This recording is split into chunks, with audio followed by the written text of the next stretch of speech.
Hello, my name is Jason Friedman, and welcome to this video on how to create a stunning LED strip light setup using key and edge lighting.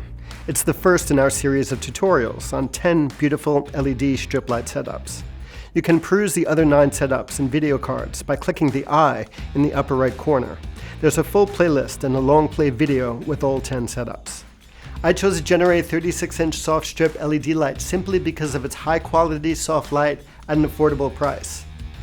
Since these lights are continuous, they can be used equally for still photography as well as video and cinematography. Let's start with a simple key and edge light setup.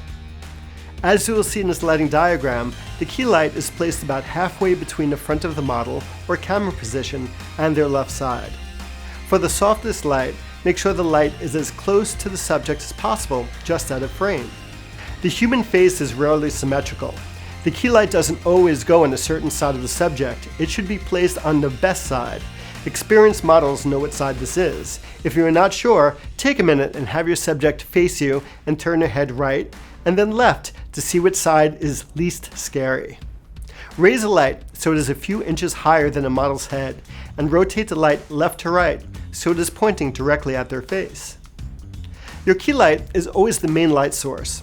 We'll use a meter to adjust the intensity until you get the exposure you desire. In this case, I want to shoot at ISO 400, 1/50th of a second at f5.6. Take a look at the light placement of our edge light, opposite the key light. Place at the same height as your key light and adjust out of frame. If you're getting shining light directly into the lens causing what's known as flare, use the built-in barn doors to cut out or block the flare so it's only illuminating your subject.